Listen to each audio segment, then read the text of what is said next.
আপনি প্রতিদিন আপনার খাবারের যে রুটিন সেখানে ভাত রুটি রাখছেন, আর আপনি কি জানেন ভাত রুটিতেও বিষ?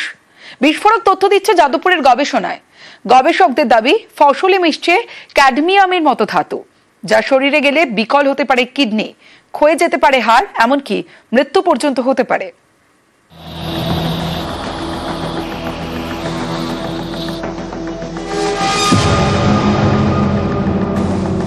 রোজকার মেনুতে থাকে ভাত রুটি, সেই ভাত রুটিতেও কি এবার বিপদ?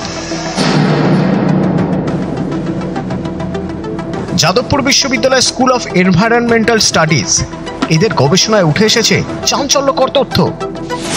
গবেষকদের দাবি এ রাজ্যে চাষের সময় ধান গমের মধ্যে মিশছে ক্যাডমিয়াম। মূলত প্লাস্টিক বর্জ্য থেকে ক্যাডমিয়াম ধাতুর উৎপত্তি।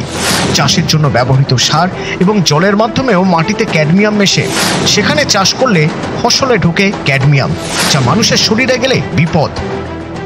ক্যাডমিয়াম শরীরে প্রবেশ করলে এই যে সমস্ত হিউম্যান বডিগুলোকে যেটা ড্যামেজ করে দেয় সেটা হচ্ছে এ মারাত্মকভাবে হাড়কে অ্যাটাক করে, বোনকে অ্যাটাক করে, কিডনিকে অ্যাটাক করে এবং বোনকে ও ব্রিটল করে দেয়, ভেঙে দেয়। জয়েন্ট পোর্শনে বোন আছে তাকে অথর্ব করে দেয়, কিডনির কার্যক্ষমতা কমিয়ে দেয়, ফুসফুসকে অ্যাটাক করে, অ্যানিমিয়া সৃষ্টি করে। অনেকগুলো এর অ্যাডভার্স হেলথ এফেক্টস আছে, কারণ এটা একটা খুব কার্সিনোজেনিক সাবস্টেন্স। বছরখানেক আগে ক্যাডমিয়াম নিয়ে গবেষণা শুরু করে যাদবপুর বিশ্ববিদ্যালয় স্কুল অফ এনভায়রনমেন্টাল স্টাডিজ বিভাগ। এই গবেষণায় উত্তর চব্বিশ পরগনার দেগঙ্গা, বাদুড়িয়া, গাইঘাটা, বনগাঁ এবং হাসনাবাদের মাটিতে ক্যাডমিয়াম পাওয়া গিয়েছে। এইসব এলাকায় প্রচুর ধান গমের চাষ হয়, তাই গবেষকদের আশঙ্কা ভাত রুটির মাধ্যমে অনেকের শরীরে ক্যাডমিয়াম ঢুকতে পারে। তেমনটা হলে চিন্তার বিষয়, কারণ ক্যাডমিয়ামের প্রভাবে কিডনি, ফুসফুস খারাপ হয়ে যেতে পারে, হাড়ের ক্ষয় হতে শুরু করে, ক্যান্সারের মতো মারণ রোগও হতে পারে। শরীরে অতিরিক্ত ক্যাডমিয়াম ঢুকলে মৃত্যু পর্যন্ত হতে পারে বলেও জানিয়েছেন বিশেষজ্ঞরা। অনেক দিন যাবৎ যদি একটা প্রলংড এক্সপোজার হয় তার থেকে কিন্তু শরীরের বিভিন্ন জায়গায় ক্যান্সার হতে পারে, তার মধ্যে kidney, prostate, lungs, urinary bladder, pancreas, এই সমস্ত জায়গায় কিন্তু কিউমুলেটিভ এক্সপোজার যেটা বলছিলাম, অধিক দিন যাবৎ যদি ক্যালসিয়াম আমাদের শরীরে বিভিন্ন মাধ্যমে ঢোকে তার থেকে কিন্তু ভবিষ্যতে ক্যান্সার হতে পারে। একজন চাষি ভাইয়ের পার্সপেক্টিভে আমরা ভাবি তাদের কিন্তু মেন গোল হচ্ছে একটা সিজনের সাথে কত মন ধান পেলাম, মানে প্রোডাক্টিভিটিটা বাড়ানোর জন্য কেমিক্যাল বা সিনথেটিক সারগুলো ব্যবহার করা হয়, মেনলি হ্যাপাসাইড ইউজ করা, এবং ম্যাক্সিমাম জায়গায় তাই। আলটিমেটলি আমরা ক্রপটা খাই আর হচ্ছে গ্রাউন্ড ওয়াটার, আমরা মানে জলটা পান করি। যে হিউজ অ্যামাউন্ট অফ ক্যাডমিয়াম, যে এডিবল পোর্শন, মানে আমরা যেটা খাই, যেমন ধান হওয়ার পরে, মিল হওয়ার পরে চালটা খাই আমরা, তার মধ্যে কিন্তু ক্যাডমিয়াম থেকেই যাচ্ছে, সেরকম আর্সেনিকও থেকে যাচ্ছে। যত দিন যাচ্ছে তত কিন্তু জমিতে এই ধাতুর প্রভাবও বেড়েই চলেছে এবং এর জোরে মানুষের মৃত্যু হতে পারে, এমনই কিন্তু একটা চাঞ্চল্যকর রিপোর্ট সামনে আসলো যাদবপুর বিশ্ববিদ্যালয়ের এনভায়রনমেন্ট স্টাডিজের গবেষণায়। ক্যামেরায় সনত মিশ্রর সঙ্গে রৌনক দত্ত চৌধুরী, নিউজ 18 বাংলা, কলকাতা। খবর দিন পরে এবার যে খবরের দিকে নজর রাখবো, এশিয়ান হাইওয়ের পাশে নয়াঞ্জলি। ধূপগুড়িতে সেই নয়াঞ্জলি ভরাট করে বিক্রির ছক, আর এ নিয়ে রাজনৈতিক তরজাও তুঙ্গে।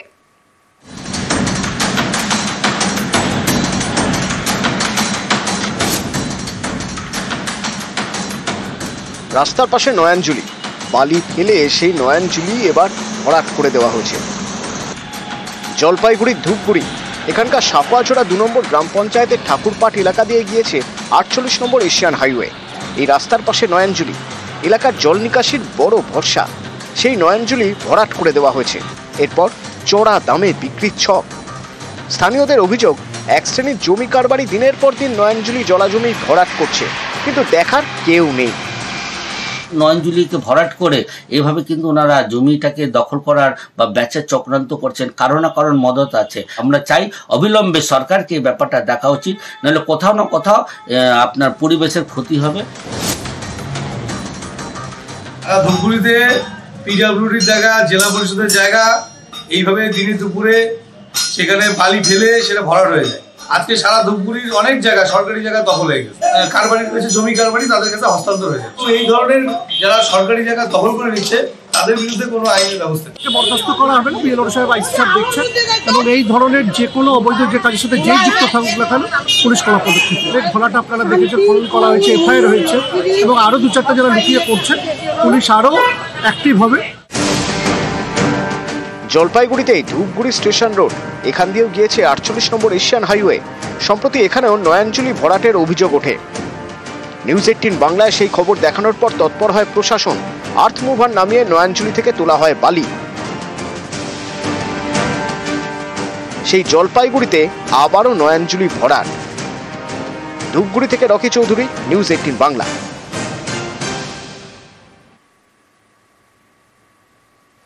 কখনো ফাটল, কখনো ধস, বারবার সারিয়েও বিশেষ লাভ হয়নি। বয়সের ভারে ধুঁকছে মোহাম্মদ আলী পার্কের আন্ডারগ্রাউন্ড জলাধার। এর বিকল্প হিসেবে এবার নতুন জলাধার তৈরি করবে কলকাতা পুরসভা। মহাজাতি সদনের পিছনে মার্কাস স্কোয়ারে খরচ হবে প্রায় 50 কোটি টাকা।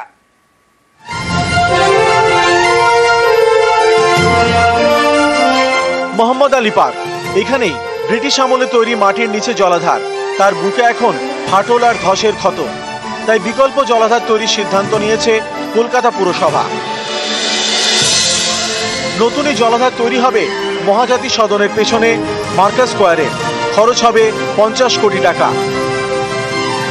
এইদিকে জলের জন্য ট্যাঙ্কি ভিতরে বসবে, এখানে যত জায়গা আছে সব জায়গা তো যাবে। এখানে তো শুধু কেলা বাগানের জন্য নয়, এটা তো মাছুয়া ফাছুয়া যা আছে তোমার মোহাম্মদের সব জায়গা ভালো হবে। জাকারিয়া স্ট্রিটে ভালো থাকবে। হ্যাঁ, খুশি আছে। এটা তো ভালো, জলের জন্য তো সব কিছু করা যায়।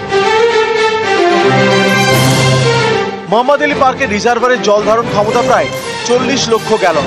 এখান থেকে জল পৌঁছয় college street, Bowbazar, Chittaranjan avenue, Jorasanko, Mahatma Gandhi road, Keshab Sen street, আমা স্ট্রিট সহ বিস্তীর্ণ এলাকায়। মোহাম্মদ আলী পার্কের জলাধারে 2019 সালে ফাটল দেখা দেয়, তা সারানো হয়। এর কয়েকদিন পরেই জলাধারের একটি দেওয়াল ধসে যায়, সেটাও সারানো হয়।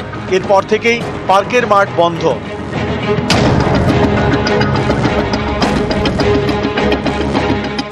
রিজার্ভারের উপর চাপ কমাতে মোহাম্মদ আলী পার্কের মাঠে দুর্গাপুজোর বহরও ছোট করা হয়, এগিয়ে আনা হয় মাঠের সামনের দিকে।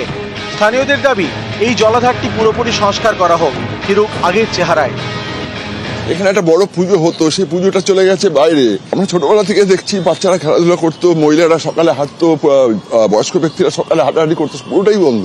জলাধার সংস্কার হোক, পার্কটাও হোক যেভাবে ছিল আগে। আগেই বিকল্প জলাধার তৈরির উদ্যোগ নিয়েছিল কলকাতা পুরসভা। চলছিল জমির খোঁজ, তার সন্ধান মিলেছে মোহাম্মদ আলী পার্কের কাছে মার্কাস স্কোয়ার। এখানে রয়েছে 10 কাঠা খেলার মাঠ, তাতে হাত দেওয়া হবে না। মাঠের এক পাশে তৈরি হবে আন্ডারগ্রাউন্ড জলাধার। 2.5 বছরের মধ্যে নতুন জলাধার তৈরির টার্গেট। সেটা চালু হয়ে গেলে বন্ধ হয়ে যাবে মোহাম্মদ আলী পার্কের আন্ডারগ্রাউন্ড রিজার্ভার। যাদবপুর বিশ্ববিদ্যালয়ের বিশেষজ্ঞদের পরামর্শে চলবে তার সংস্কার।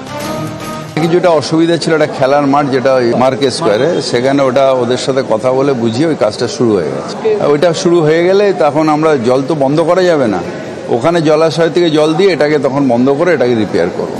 ঠিক যেভাবে মোহাম্মদ আলী পার্কের জলাধার থেকে বিস্তীর্ণ উত্তর কলকাতায় জল সরবরাহ হয়, মার্কাস স্কোয়ার থেকেও এবার সেভাবেই জল সরবরাহ করা হবে। তাই পানীয় জল সরবরাহ অবিচ্ছিন্ন রাখার জন্যই বিকল্প জায়গার সন্ধান মার্কাস স্কোয়ারে। ক্যামেরা রাজীবের সঙ্গে বিশ্বজিৎ, নিউজ 18 বাংলা।